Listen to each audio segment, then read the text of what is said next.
শেখ হাসিনাও পালাবে না, তার কর্মীরাও পালাবে না। হাসিনা পলাইছে, তার কর্মীরাও পলাইছে, এমনকি কাউয়াও পলাইছে। এডিটর সাহেব, কাউয়ার সাউন্ড নেন অনেকদিন পরে। আর জোরে জোরে, আরো জোরে, আরো জোরে, আরো জোরে। হাসিনারে পলাইতে হয়েছে, তার কর্মীদেরও পলাইতে হয়েছে। হাসিনারে পলাইতে হইল কেন? সে তো ক্যান্টনমেন্টে থাকতে পারতো, অনেকেই ছিল, এমনকি আওয়ামী লীগের দুর্গখ্যাত গোপালগঞ্জে থাকতে পারতো। রাজাপাকসে তো ক্যান্টনমেন্টে ছিল বেশ কিছুদিন। একইভাবে তার রাষ্ট্রপতি ভবন দখল হয়েছিল শ্রীলঙ্কাতে। পরে দেশ থেকে বাইরে গেছিল মাত্র 52 দিনের জন্য, 2 মাসও না। পরে ফিরে আসিছে। হাসিনা 2 বছর ধরে আসে না, হঠাৎ সে দেশে ফিরবে ঘোষণা দিছে রয়টার্সকে দেওয়া এক সাক্ষাৎকারে। কানাডানি বলছে যে আগামী ডিসেম্বরে দলের নেতা কর্মীদের সঙ্গে নিয়ে সে ফিরে আসবে নাকি, আয় নাকি আদালতে আত্মসমর্পণ করবে। হ্যাঁ, আমাকে ফাঁসির হুকুম দিয়েছে, আমাকে একটা মামলা দিয়ে মিথ্যা অনেক শাস্তি দিয়েছে। আমি এটা পরোয়া করি না। আমি বলবো ঠিক আছে, জেলখানা রেডি করেন, ফাঁসির মঞ্চ রেডি করেন, আমি আসছি। জেলখানা রেডি করেন, ফাঁসির মঞ্চ রেডি করেন, আমি আসছি। আগামী ডিসেম্বর মাসেই শেখ হাসিনা ইন্ডিয়া থেকে বাংলাদেশে ঢুকবে।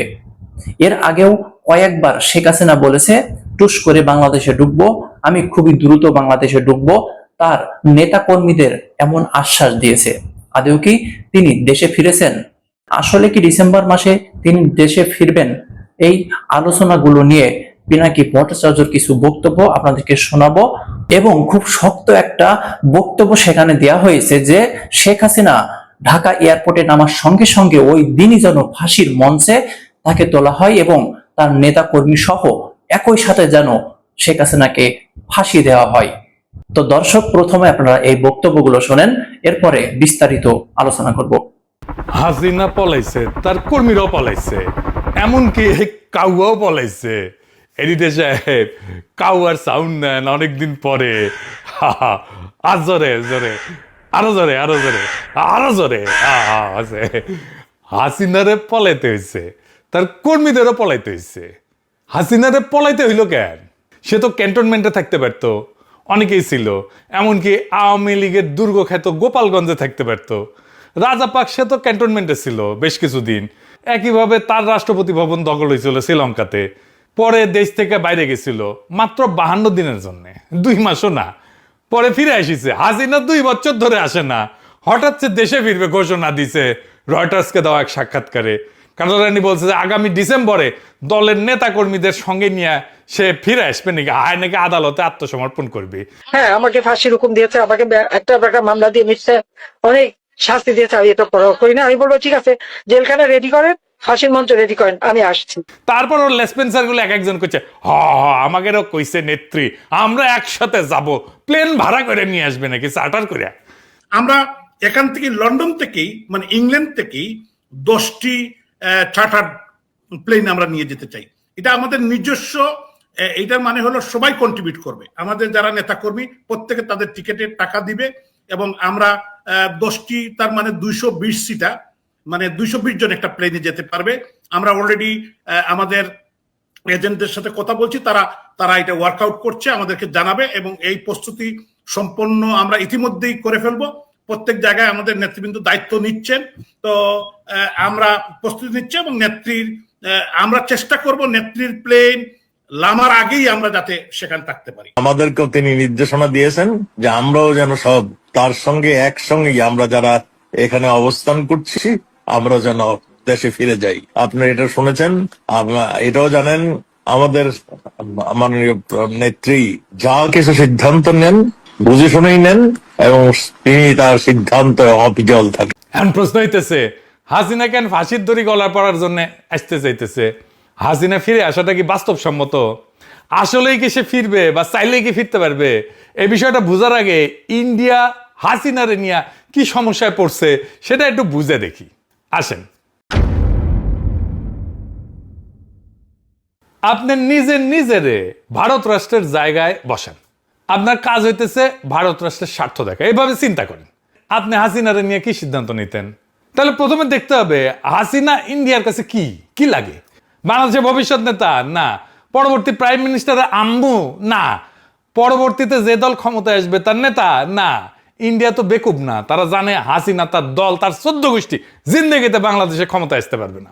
তাহলে হাসিনারে সে পালবে কেন, রাখবে কেন? হাসিনা আশ্রয় নেওয়ার 1 মাসের মধ্যে আলাপ উঠেছিল হাসিনা ইন্ডিয়ার জন্য একটা কূটনৈতিক মাথা ব্যথা হয়ে উঠেছে, দেখেছেন? আবার হাসিনারে যদি না রাখা হয় তাহলে আবার আরেক সমস্যা। ওইখানে লিখেছে, ইংরেজি যেহেতু লিখেছে তাহলে ঠিকই লিখেছে, তাই না? এটা বাংলা করলে এরকম হয় যে হাসিনারে যদি না রাখে তাইলে দিল্লি ঘনিষ্ঠ আঞ্চলিক নেতাদের কাছে বার্তা যাবে যে ভারত শেষ পর্যন্ত আপনাকে রক্ষা করবে না। তাহলে ভিন্ন দেশে ইন্ডিয়ার লেসপেন্সের সরকার বা রাজনীতিবিদ আছে, তারা তো আর ফ্রি সার্ভিস দেবে না ইন্ডিয়ারে। মানে ইন্ডিয়া হাসিনাকে রাখার একটাই যুক্তি যে তারে আশ্রয় না দিলে দিল্লি দাস যারা আছে তারা ইন্ডিয়ার উপরে ভরসা পাবে না।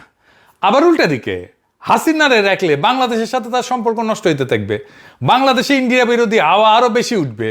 ইন্ডিয়ার বাস্তব স্বার্থ আছে বাংলাদেশে, তার ব্যবসা আছে, ট্রানজিট আছে, ইন্ডিয়ানরা চাকরি করে বাংলাদেশে, বাংলাদেশিরা যায় ইন্ডিয়াতে, শপিং করে, টাকা খরচ করে, চিকিৎসা করে। হাসিনারে দরকার ছিল এইসবের জন্য, হাসিনা চলে গেলেও এইসব তো লাগবেই তার। এই স্বার্থগুলো তো রক্ষিত হবে না। ইন্ডিয়া পড়ছে উভয় সংকটে, মান কিসি পায়। হাসিনাকে রাখাও বিপদ, আবার আওয়ামী লীগকে পুনরায় সক্রিয় করাও সম্ভব না। ইন্ডিয়া মূলত এই দুইটা সমস্যার সমাধানের চেষ্টা করতেছে, কিন্তু তার খাতে কার্যত ভালো কোনো অপশনও নাই। এই কারণে নানা ধরনের চাপ হাসিনারে দিতেছে।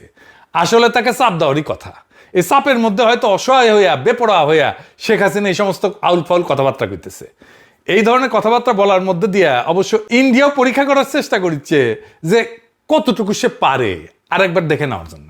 আমি মনে করি না ইন্ডিয়া যদি সত্যিকার অর্থে সুস্থিরভাবে কৌশলগত দিক বিবেচনা করে একটা পরিকল্পনা সাজায়, তাতে শেখ হাসিনাকে রেখা কিছু করা এবং শেখ হাসিনাকে দিল্লিতে রেখা এইভাবে কথাবার্তা বলতে দিয়াও খুব বড় কিছু অর্জন করা সম্ভব বলে আমি মনে করি না।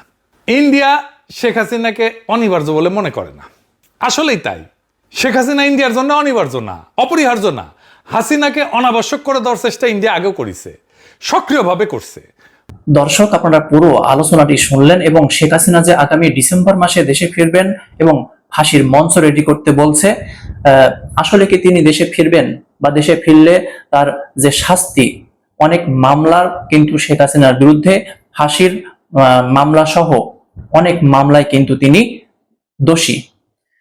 আসলে কি বিএনপি পারবে জনগণের এই চাওয়া বা আকাঙ্ক্ষা পূরণ করতে? শেখ হাসিনাকে কি ফাঁসির মঞ্চে দাঁড় করাতে পারবে, নাকি আওয়ামী লীগকে বিএনপি আশ্রয় দিবে? এটাই কিন্তু এখন ভাববার বিষয় হয়ে গেছে। আসলে বিএনপি, জামাত ইসলাম সহ এনসিপির নেতা কর্মীরা সকলে যদি একতা থাকে তাহলে কিন্তু আওয়ামী লীগের এই নেতা কর্মীদেরকে তাদের যে শাস্তি সেটা কিন্তু দেয়া সম্ভব হবে। তো দর্শক, আপনাদের কি মন্তব্য?